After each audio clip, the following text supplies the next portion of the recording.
할렐루야. 우리 옆뒤자분 인사하시면서 그렇게 한번 인사하실까요? 성령 충만하게 삽시다. 한번 이렇게 인사하십시다. 성령 충만하게 삽시다. 우리가 신앙생활 하면서요, 몇 가지 우리가 사용하는 용어들 중에 주님 앞에서 그리고 교회 생활 안에서 조금 뭐랄까 분명하지 않은 의미로 모호하게 슬쩍슬쩍 사용하는 단어들이 표현들이 있어요. 그 중에 하나가 은혜 받았습니다 이런 표현이기도 합니다. 여러분, 은혜 받는다는 말의 표현은 본래 하나님께서 우리에게 주신 구원의 은혜, 용서의 은혜, 자녀 삼아 주신 은혜, 그 은혜에 대한 확신, 그리고 그 고백으로 나온 것이 은혜 받았다라고 표현하는 거거든요. 근데 우리는 종종 그것을 사람 앞에서도 씁니다. 그렇죠? 누가 아름답게 특송을 하거나 혹은 연주로 주님 앞에 올려드렸을 때도 오늘 은혜 많이 받았습니다 이야기하죠. 그 이야기의 어떤 의미에서는 당신을 통해 하나님께서 내 마음에 이러한 은혜를 주셨고 감동을 주셨습니다 이런 표현이기도 한데요, 사실은 우리 안에서 이것이 오늘 감동 먹었습니다, 혹은 마음이 뭉클했어요, 혹은 이런 표현들을 은혜 받았다는 말로 이렇게 두리뭉실하게 이야기하는 경우도 있지요. 또 하나 우리가 신앙생활을 하면서 또 하나 좀 모호한 의미를 가지고 사용할 때가 있는 용어가 뭐냐면 바로 성령 충만이라는 용어예요. 성령 충만. 여러분, 성령 충만하십니까? 제가 이렇게 안 물어보길 원하잖아요. 그렇죠? 그렇다고 내가 성령 충만한가? 하고 내가 자신 있게 대답하기도 그래요. 그러면 왜 예스나 노나 양쪽 어느 하나를 어떻게 대답하기 힘든 이 성령 충만이라는 것은 잡고 싶지만 잡을 수 없는, 그냥 도저히 다다를 수 없는 그냥 그 허공에 있는 어떤 목표 같은 건가? 그렇게 생각될 수 있어요. 그래서 이 성령 충만이라는 말을 생각하면 많은 사람들이 제각각 그 의미에 대해서 다르게 생각하는 것 같습니다. 어떤 사람은 방언하고 예언하고 하는 이런 은사받은 사람들 보면서 저 사람은 성령 충만해 라고 이렇게 얘기하기도 하고요. 그래서 보통 성령 충만을 생각하면 우리 속에 떠오르는 이미지는 은사 집회나 신유 집회나 병 고치고 귀신 내쫓고 하는 이런 일들이 분위기가 아주 시끌벅적하게, 그리고 아주 통성기도가 아주 요란하게 나타나는 바로 그곳에서만 가야 성령 충만과 좀 가까워지는 것 같은 그런 이미지가 우리 가운데 있지요. 하지만 그 예언, 방언 같은 것은요, 성령의 은사는 맞고 성령님으로부터 온 것은 맞지만 그것은 말 그대로 은사입니다. 기프트예요. 선물이에요. 선물은요, 필요한 사람에게 주신다 그랬어요. 특별히 교회의 덕을 위해서 성령님께서 그분의 뜻을 따라 나눠주신다 그랬거든요. 그래서 그 방언이나 예언 같은 혹은 이와 같은 은사들이 있다고 해서 꼭 성령 충만한 것은 아닙니다.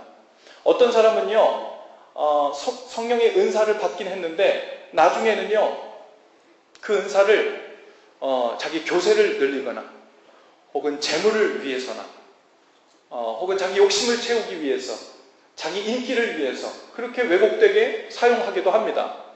성령님께서 주신 은사인데 그것이 성령님의 뜻대로 쓰임받지 못할 때도 있죠.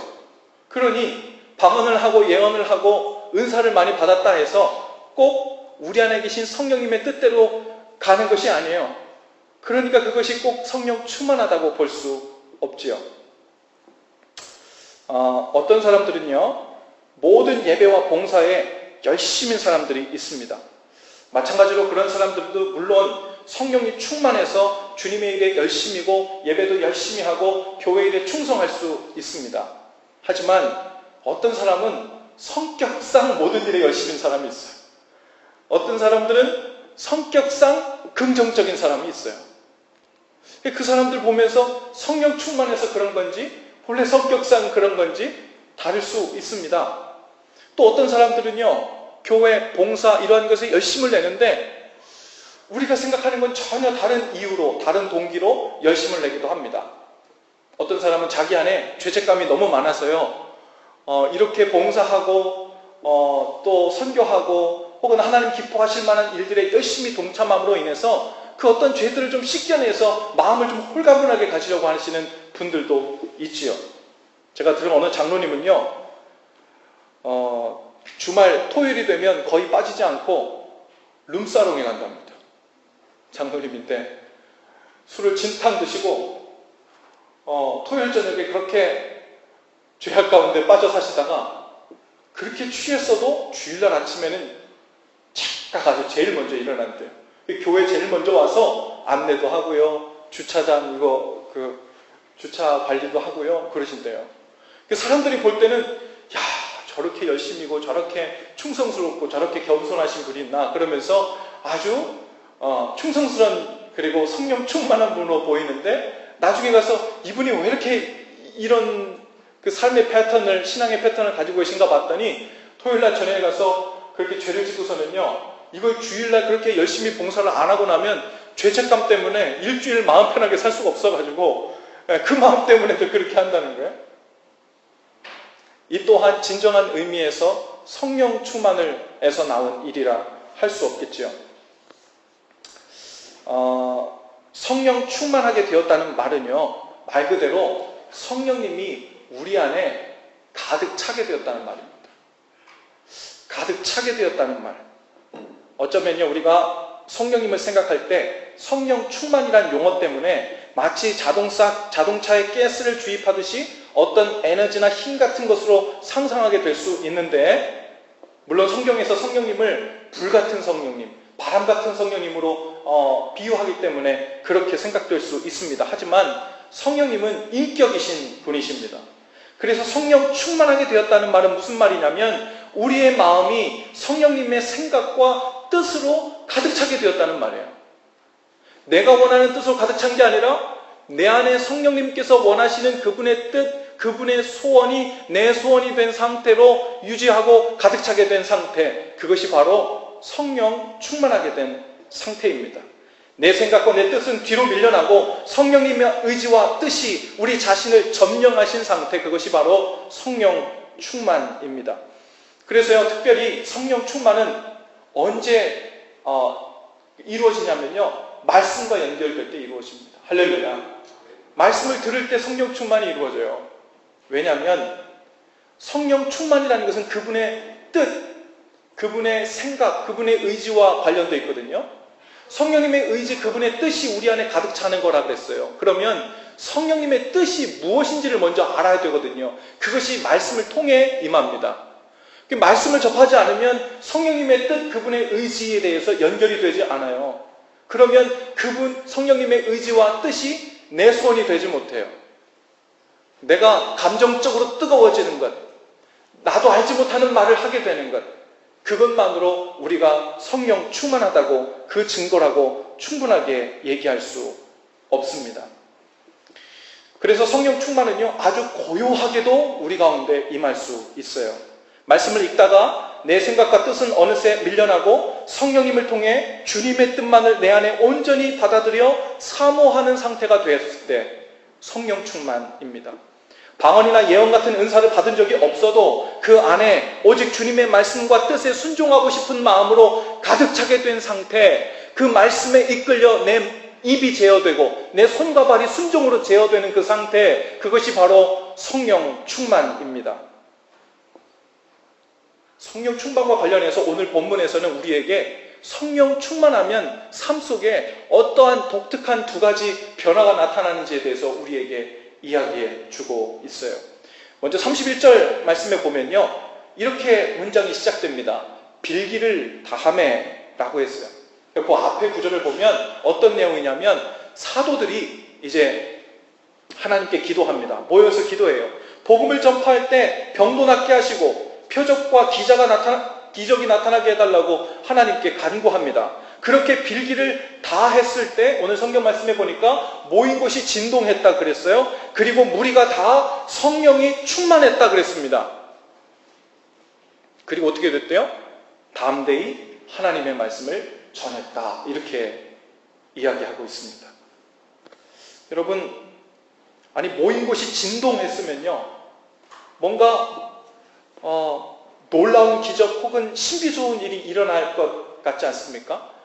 보이지 않는 안개 같은 것도, 바람 같은 것도, 그런 것도 좀 일어나고, 또 성령 충만화된 증거로 천사의 말들도 하게 되는 그런 방언들도 좀 하고, 예언도 하고, 당장 모든 병들이 고쳐지고, 또 귀신들도 내쫓아지고 하는 그런 신비스러운 일들이 다 일어날 것 같은데, 요즘 보니까 어느 신유 집회나 은사 집회 가면 어떤 일들이 나오냐면 금가루 이야기가 나와요. 그래서 열심히 기도하다 보니까 어디서 나타났는지 금가루가 막 떨어지는 거예요. 하늘에서 주머니에서 금가루가 나오고, 그 금가루가 성령님을 통해 우리에게 은혜를 주신 그 증표라는 거예요. 은혜는 은혜예요. 금가루니까 값이 나가잖아요. 선물이니까 은혜죠. 그런데 이 금가루가 성령의 은사의 표현이다. 어떤 사람들은 이가 금리로 바뀐답니다. 그래서 이 금리로 바뀌는 거 보고 은혜를 받았는지 못 받았는지, 성령님께 얼마나 가까이 충만하게 되었는지를 판가름도 하게 된다 그래요. 그런데 아까도 말씀드렸듯이 성령 충만이라는 것은요, 눈에 보이는 어떤 수준 혹은 어떤 나타나는 현상에 연관되어 있다기보다는 성령님께서 원하시는 그 뜻과 의지가 내 마음속을 점령하고 있는가 아닌가에 연결된 것이 바로 성령 충만입니다.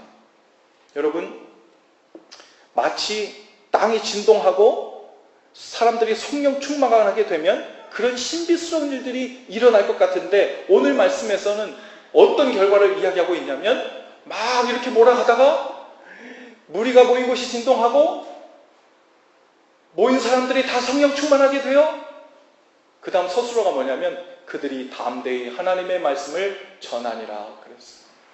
말씀 전하는 건 우리도 할 수 있을 것 같은데, 뭐 성령 충만까지 그렇게 안 받아도, 이렇게 막 무리가 진동하지 않아도 말씀 전하는 건 우리도 할 수 있을 것 같은데, 그런데 성령 충만한 사람들, 우리가 진동하기까지 성령이 충만하게 된 사람들의 증거가 바로 말씀 가운데 사로잡히는 거예요. 할렐루야. 그리고 말씀을 담대히 전하게 되었다는 거예요. 여러분, 아까도 말씀드렸지만 성령 충만은요, 말씀 충만입니다.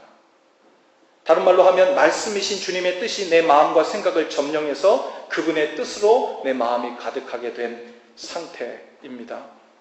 그러니 성령 충만하게 되었을 때 가장 먼저 확연히 드러나는 증상은 하나님의 말씀에 대한 확신이 생기고요, 그 말씀이 우리 속에서 살아 움직이는 것을 경험하기 시작합니다.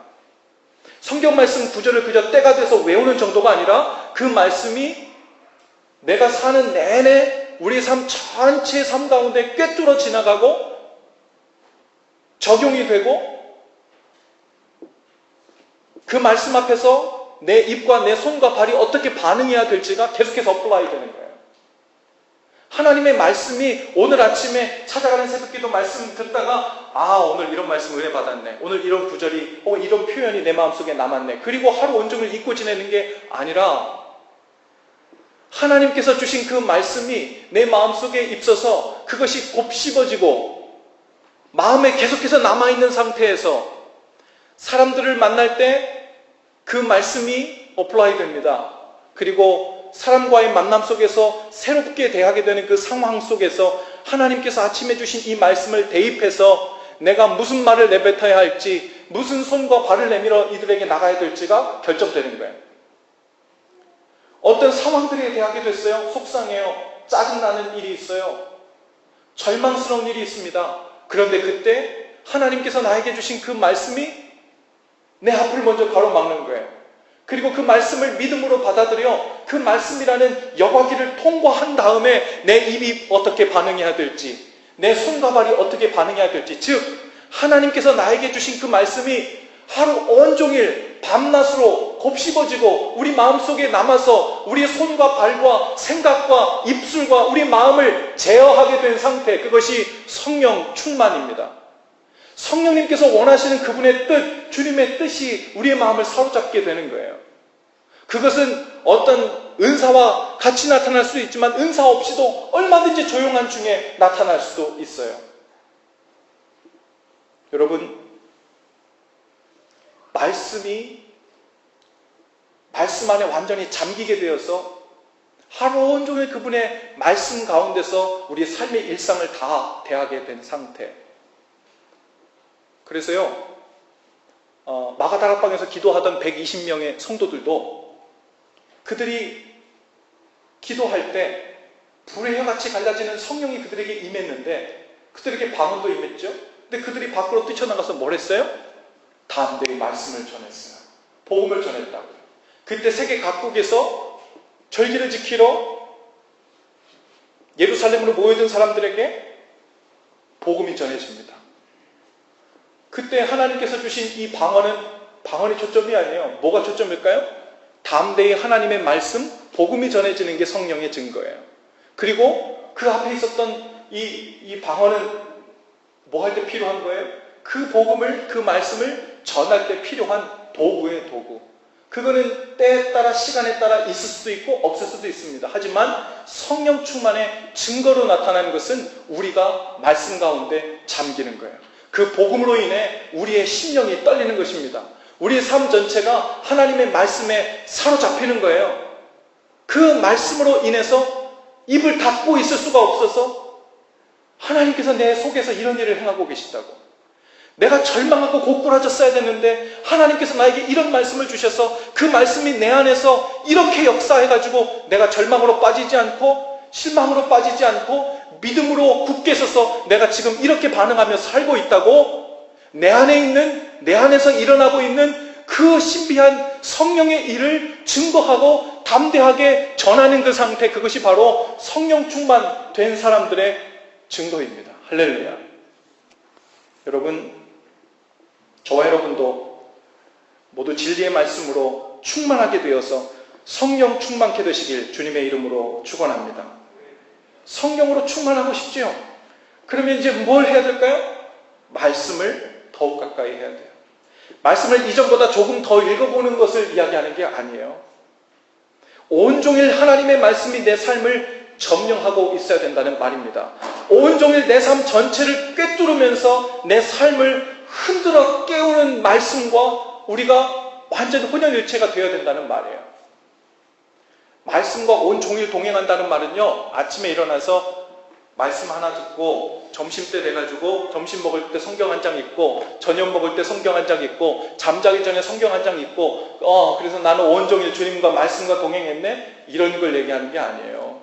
물론 말씀을 많이 읽는 것은 중요하지만 말씀과 동행한다는 것은요, 그 말씀이 온종일 우리 마음을 흔들고 사로잡고 있어서 우리의 모든 일상의 삶, 사람, 상황들을 대할 때 그것이 내 앞에 있는 말씀을 먼저 통과해서 반응하게 되는 상태로 그 말씀 앞에서 살게 되는 상태를 이야기하는 것입니다.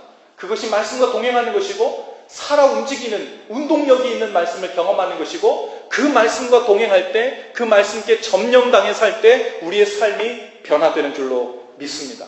그래서 여호수아 1장 8절에 보니까 이 율법책을 내 입에서 떠나지 말게 하며 주야로 그것을 묵상하여 그 안에 기록된 대로 다 지켜 행하라. 그리하면 내 길이 평탄하게 될 것이라 내가 형통하리라 그랬어요. 할렐루야. 말씀을 그래서 읽는 일, 듣는 일 중요합니다. 그리고 묵상하는 일 중요해요. 그리고 종일 내 삶 속에서 그것을 곱씹는 일이 중요합니다. 그 말씀을 가지고 성령을 통해 때로는 우리가 모든 상황들을 대할 때마다 때로는 책망을 받습니다. 때로는 위로를 받습니다. 때로는 소망을 얻게 되고 때로는 담대히 믿음으로 우리의 어려움과 고난을 대하게 됩니다. 뭘 통해서요? 말씀을 통해 역사하시는 성령님을 통해. 그분의 말씀 안에 그런 식으로 우리가 완전히 잠겨서 사로잡혀서 그 말씀이 우리를 흔들고 있는 상태에서 우리의 일상의 모든 삶을 대하고 있는 것, 그것이 성령 충만입니다. 주야로 그것을 묵상하라 그랬어요. 그것은 공부도 안 하고 일도 안 하고 살림도 안 하고 종일 성경만 읽으라는 말이 아니라 그랬습니다. 오늘 붙들게 하신 말씀을 가지고 무슨 일을 하든 어떤 사람을 만나든 그 말씀의 뜻이 무엇이고 어떻게 적용하며 순종해야 할지를 생각하게 되는 상태입니다. 말씀이 우리 속에 머물다가 순종이라는 것으로, 즉 지켜 행하라 라는 거기까지 우리가 머물게 될 때 그 말씀의 능력은 배가 되고 우리의 삶을 실제로 변화시키게 돼요. 우리가 신앙생활을 하면서 우리의 삶이 변화되지 않는, 그리고 변화되지 못하는 가장 큰 이유 중에 하나는 무엇이냐면 하나님의 말씀을 읽기도 합니다. 최선을 다해서 듣는 것도 할 수 있어요. 그리고 말씀을 들을 때 혹은 읽을 때 나에게 주신 마음에 와닿는 표현도 잘 찾아냅니다. 그리고 핵심 코어 메시지도 잘 찾아내요. 그것을 가지고 나만의 핵심 노트에 잘 옮겨 적을 수도 있어요. 아, 오늘 보화를 발견했네. 그러면서 적다가 한 권, 두 권, 10권 책을 쌓아갈 수도 있어요. 그런데 그것이 지켜 행하라 라고 하는 그 순종과 연결되지 못하면요, 그냥 모래성입니다. 그냥 모래성이라고요.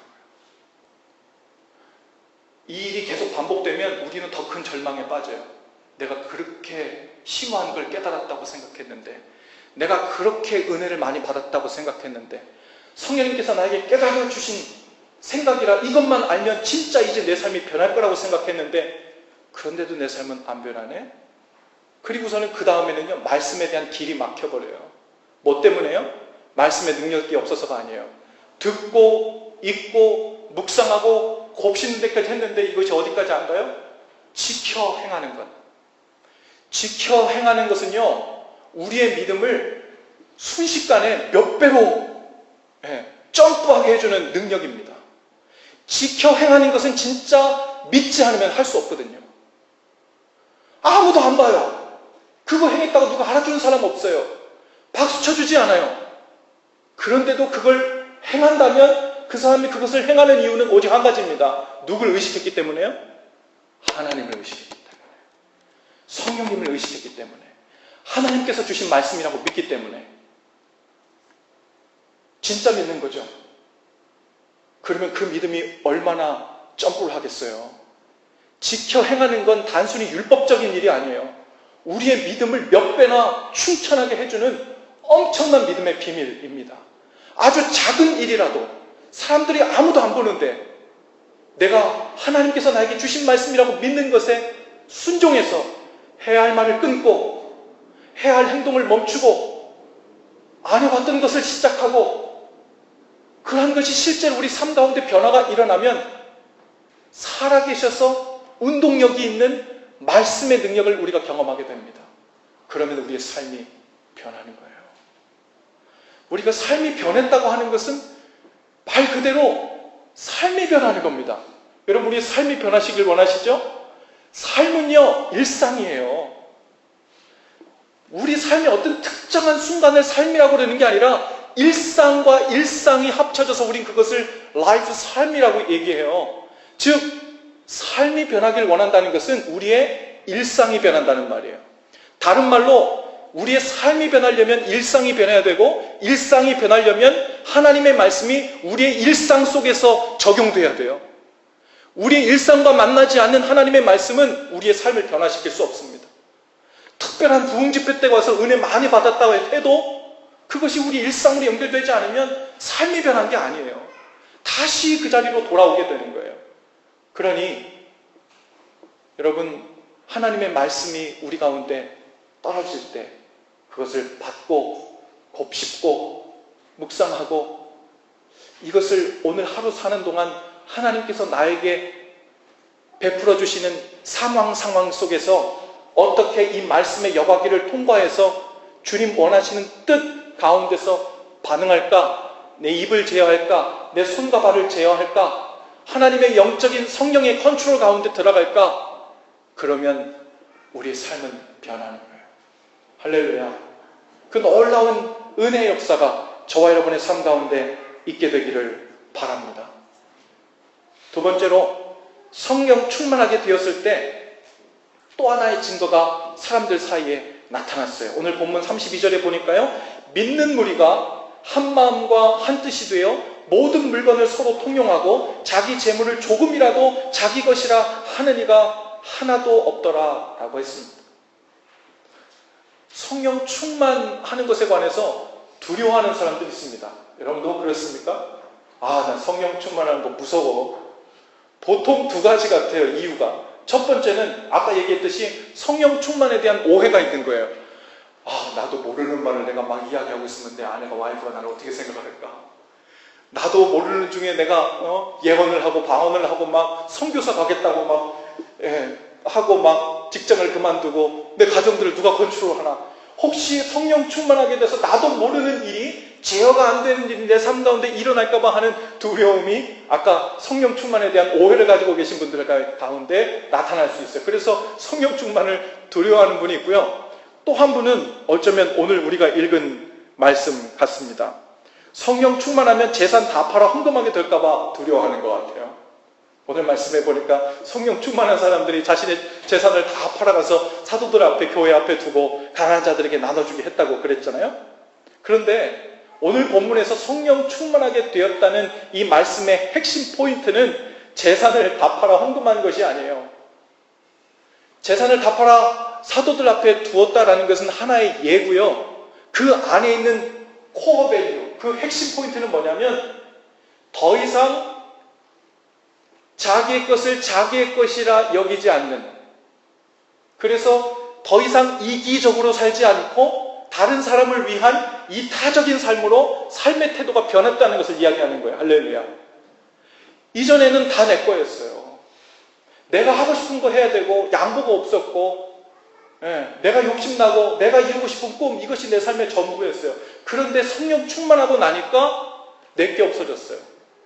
이제 다 누구 거예요? 다 하나님 거예요. 하나님의 뜻, 하나님의 나라와 의를 구하는 일이 되면 아무래도 좋게 된 거예요. 즉 이기적인 삶에서 이타적인 삶이 된 겁니다. 여러분, 이기적인 삶의 태도가 이타적으로 변한다는 것, 이것을 다른 말로 쉽게 표현하면요, 사랑하는 삶을 살게 되었다는 말이에요. 할렐루야. 여러분, 사랑하는 사람이 이기적인 사람 봤어요?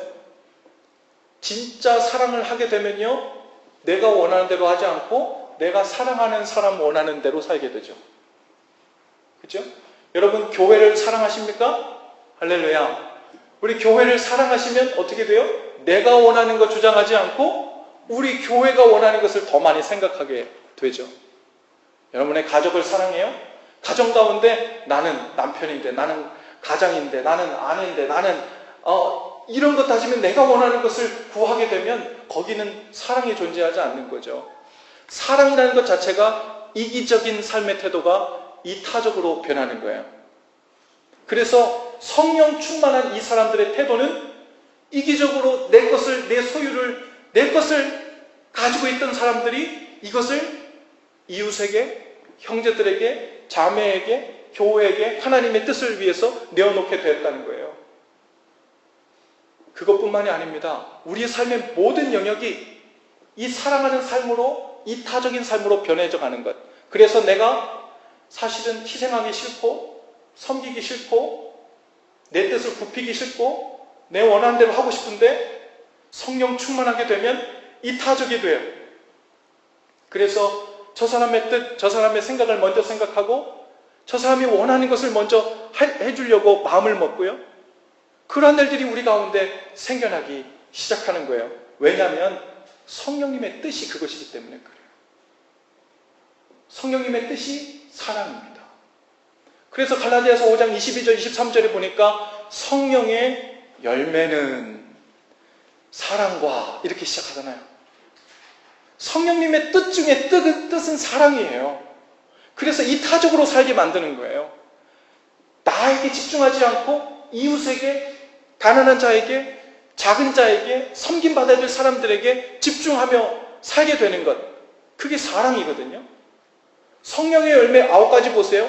사랑, 희락, 화평, 오래 참음, 자비, 양선, 충성, 온유, 절제. 어디 다 이기적인 거 있어요? 하나도 없어요. 이거는 이타적으로 살아야만 다 가능한 것들이에요. 여러분, 내 맘대로 하고 싶은 사람이 절제합니까? 절제 안 하죠. 내 맘대로 하고 싶은 사람이 오래 참아요? 오래 안 참아요. 내 맘대로 하고 싶은 사람이 화해시켜요? 화해 안 해요. 내 맘대로 하고 싶은 사람은 사랑 안 합니다. 성령의 뜻은 사랑하는 일이에요. 사랑하는 일은 이타적인 삶입니다. 그리로 우리를 이끌어 가시는 거예요. 그것이 바로 성령 충만한 사람의 삶에 나타나는 아주 두드러진 특징이죠. 오히려 내가 희생하고 죽고 자기를 부인하고 섬기는 삶을 통해 다른 사람들을 세우고 그 사람들을 행복하게 만들고 그 사람들을 편안하게 만드는 것, 그것을 통해 나의 기쁨을 삼는, 완전히 이건 뒤바뀐 거죠. 누가 이런 삶을 사셨어요? 예수님이요. 그리고 그 예수님이 우리에게 말하십니다. 나를 따라오려거든 자기를 부인하고 자기 십자가를 지고 나를 따를 것이니라. 그 자기 십자가를 지고 나를 따르는 사람이 있다면 그 사람을 가리켜 우리는 뭐라고 얘기해야 되겠어요? 성령 충만한 사람입니다. 그래서 여러분 주위에 혹시 성령 충만해 보이는 사람이 있거든. 은사도 많이 받았어. 예언도 하고 방언도 하고, 하여튼 은사는 많이 받은 사람 같아. 그런데요, 그것이 성령 충만의 증거가 아니에요. 뭘 봐야 돼요? 사랑의 성숙을 봐야 돼요. 이타적인지를 봐야 돼요.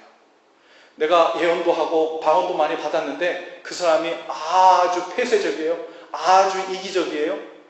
자기 말 안 들으면요 비판하고 욕하고 내보내고요. 그리고 또 자기 욕심 차리기 위해서는 하여튼 자기가 원하는 것들 자기 말대로 돼야 되고 원하는 것들을 계속 그런다면 그 사람은 아무리 은사를 많이 받았어도 성령 충만은 가짜입니다. 성령 충만은 뭘로 증거되냐면 바로 사랑, 이타적인 삶, 섬기고 희생하는 삶으로 분명하게 드러납니다. 분명하게. 여러분, 성령의 능력으로 병이 낫는 것 기적입니다. 귀신을 내쫓고 방언 말하고 예언을 말하는 것도 기적 같은 신비한 일이죠. 그러나 가장 큰 기적 중에 기적은요, 자신만 알며 살던 사람이 다른 사람을 먼저 생각하며 사는 사람으로 변화되는 일이에요. 할렐루야. 여러분, 이 일이 얼마나 어려운 일인지 몰라요. 여러분 자신을 보세요. 작은 습관 하나 고치기가 얼마나 힘든지요. 이거 별거 아니라고 내가 다음 주 맘만 먹으면 고친다고 생각했는데 6개월도 가고 1년도 가고 수년도 가고 수십 년도 간단 말이에요.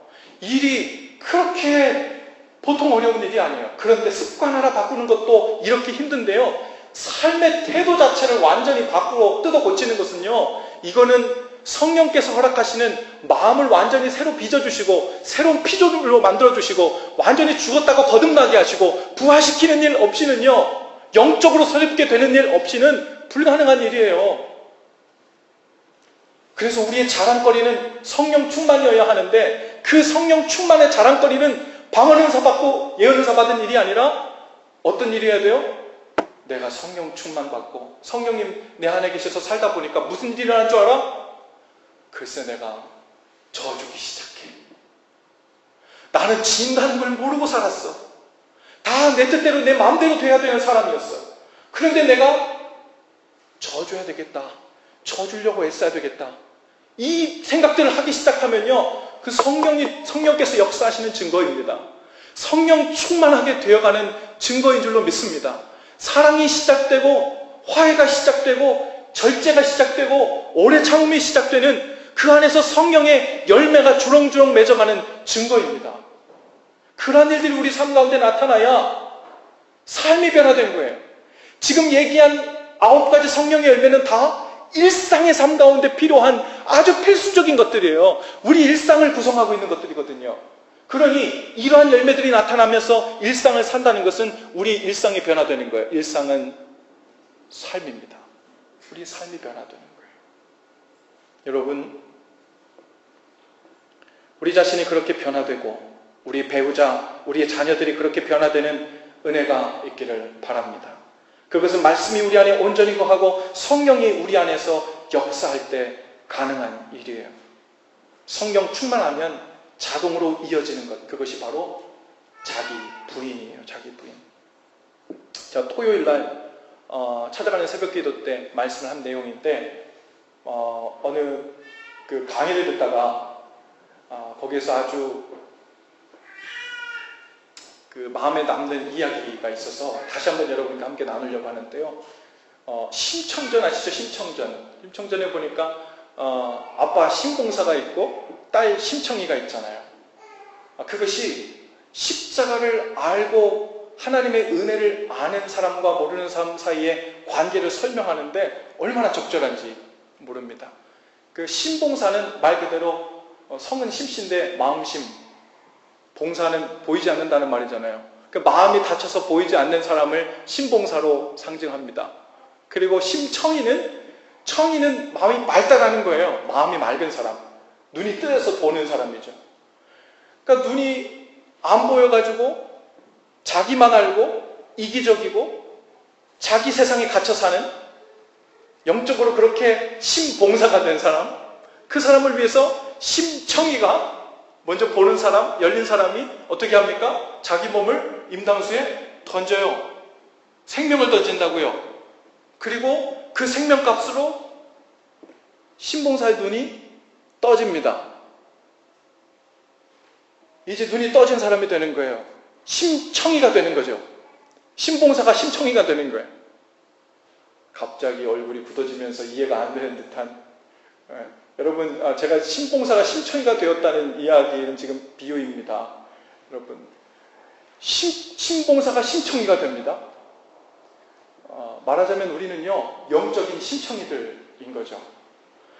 십자가의 은혜를 경험한 사람들, 그리고 그 은혜로 사는 사람, 그 사람은 희생하며 섬기며 사랑하며 사는 것이 성령님의 뜻임을 알고 그 가운데 나아가요. 그런데 우리 주위에 있는 어떠한 사람들은요, 아직도 신봉사예요.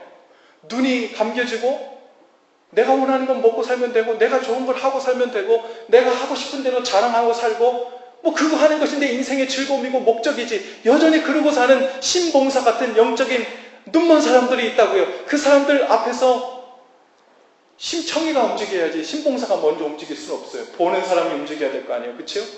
그래서 은혜를 먼저 아는 사람, 하나님의 놀라운 용서를 먼저 경험한 사람, 그 사람이 먼저 임당수라는 십자가에 자기 몸을 던지고 그리스도와 함께 거기에 십자가에 함께 죽는 겁니다. 그리고 내가 거기서 죽음으로 인해서 영적으로 눈멀었던 예수 그리스도를 알지 못하고 하나님의 사랑을 알지 못하던 그 사람이 눈을 떠서 새로운 세상이 열리는 거예요. 내가 원하는 대로 사는 것이 행복이고 성공이 아니라 나를 희생하고 나를 부인해서 남을 위해 살고 하나님 기뻐하신 뜻을 위해서 사는 것이 성공이고 눈뜬 자이고 행복한 삶이구나, 이것을 발견하게 되는 거예요. 그런데요, 이 심청이 역할을 하는 것이 보통 어려운 일이 아니죠. 왜 어려울까요? 이 신봉사는 눈을 감고 있기 때문에 심청이가 무슨 일을 하고 있는지를 몰라요. 내가 이렇게 애쓰고 내가 이렇게 노력하고 그러면 저 신봉사가 좀 아이고 그렇게 열심히 애쓰냐고 말이라도 해주고 좀 인정해주면 좋겠는데, 신봉사는 눈을 감고 있어서, 눈이 감겨져 있어서 그거를 전혀 인정도 못해주고 알아주지도 못해. 그런데 오직 한 가지예요. 심청이가 신봉사 아빠를 위한 사랑 때문에 그렇게 임당수의 몸을 던지는 것처럼, 사랑의 눈먼 이제 우리들은 우리의 몸을 십자가에 못 박아 자기를 부인하고 십자가를 지고 먼저 죽어주는 방식으로 그들에게 십자가를 소개합니다. 하나님의 은혜를 소개하고 설명합니다. 어제 우리 교회 이웃사랑 팀 일환으로 우리 Feed My Starving Children, 그 푸드 패킹 하는 곳에 봉사활동을 다녀왔습니다. 신기한 것은요, 자기 돈 들이고 자기 시간 들이고 자기 힘 들이고, 그런데 거기에 얼마나 많은 사람들이 북적북적 와가지고 그것도 아주 즐거운 마음으로, 자기 거 다 사용하고 허비하고 낭비하면서 거기 와서 그러고 있는지 몰라요. 또 자녀들까지 데려와서 그 섬김과 희생의 삶을 가르치고 싶어서 얼마나 열심인지 모릅니다. 웹사이트에 들어가서요, 거기에 신청하려고 몇 명쯤 가서 우리가 그 스팟을 예약해가지고 들어가서 섬기게 되는데, 가보면요, 이건 완전 쟁탈전이에요. 쟁탈전. 어떤 사람들은 뭐 그렇게 열심히 하는 데 가서 뭐 우리까지 가서 섬기냐, 무슨 의미가 있어 생각할지 모르겠지만, 여러분, 그 섬기고 희생하며 사는 것, 섬기며 희생하는 것을 가르치는 일, 그것이 얼마나 소중하고 얼마나 귀중한 일인지를 알고, 그런데 경쟁해야 돼. 그런데 할렐루야. 그런데 목숨 걸어야 돼. 그런데 그런 것을 가르치는 일에 우리 마음을 쓰고 나아가는 일, 그것이 진짜 인생이 뭔 줄 알고 사는 방법을 아는 사람이죠. 자기 힘쓰고 시간 쓰고 돈 쓰고, 그런데도 환호하면서 모두 웃음 가득한 모습으로 패킹을 해요. 맨 마지막에 다 패킹한 것을 갖다 놓고 다 둘러서가지고 다 손을 얹고 기도합니다. 하나님, 이 음식이 안전하게 목적지까지 도착하게 해주시고, 이것을 먹고 우리 아이들이 새 생명을 얻고 또 건강하게 해주셔서 하나님도 알고 또 주님 나라 위에 쓰임받는 일이 되게 해주옵소서 하고 함께 기도도 하고 옵니다. 아마 그곳에 온 사람들이 거기에 온 이유는 그들이 보는 사람들일 것입니다. 심청이들이죠. 할렐루야. 은혜가 뭔지, 사는 방법이 뭔지, 인생의 목적이 뭔지 제대로 아는 심청이들이니까 다 거기 와서 헤헤 웃으면서 즐거워하면서 시간, 돈 남아 돌아서 거기 와 있는 거 아니거든요. 제가 아쉬웠던 거는 우리 교회에 이렇게 많은 심청이들이 있는데 스케줄이 안 되는 심청이들 때문에 겹쳐가지고 못 오신 게 너무너무 섭섭했어요. 다음번에 우리가 함께 날짜를 함께 잡아서 우리 교회 전교인 심청이들이 다 같이 가가지고 함께 섬기고 또 그 기쁨을 만끽하고 또 우리 아이들에게도 섬기며 사는 일, 희생하며 사는 일, 그 일이 얼마나 복되고 행복한 일인지 인생을 가르치시는 복된 기회가 될 수 있기를 바랍니다. 여러분, 한번 생각해 보세요.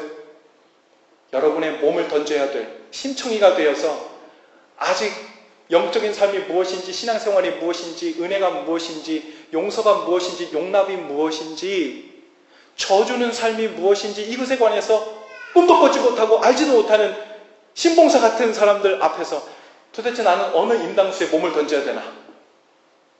나는 어떻게 던져야 되나? 누구에게 내 몸을 던져야 되나? 그 몸 던지는 일이 얼마나 소중한 일인지 몰라요. 그것은 주님께서 명하신 일이고 우리 안에 성령께서 명하신 일이고 그 일이 반복될 때 우리 안에 계신 성령님이 점점 더 우리 안에 충만해집니다. 그리고 우리는 주님께 완전히 소유된 백성으로, 이끌림 받는 백성으로 살게 되는 은혜가 있을 줄로 믿습니다. 그것이 행복이 있고 거기에 구체적인 구원의 삶을 경험하게 되고요, 눈에 보이는 하나님 나라를 살게 됩니다. 우리 옆뒤 잡은 인사하시면서 성령 충만합시다. 인사하십시다. 한 번 더 인사하실 때 말씀 충만합시다. 심청이가 됩시다. 당신의 임당수는 어디입니까? 옆에 사람에게 얘기해 주세요. 나의 임당수는 당신이야. 나의 임당수는 당신. 옆에 사람을 위해 몸을 던지셔서 죽기로 결심하고 지기로 결심하고 섬기기로 결심하고 희생하기로 결심하셔서 하나님 나라를 다 경험하시는 저와 여러분들 다 되실 수 있기를 바랍니다. 자리에서 다 일어나시지요. 우리 헌신 기도를 한 목소리로 함께하고 찬송하기를 원합니다. 주신 말씀 기억하면서 한 목소리로 함께 기도하십시다.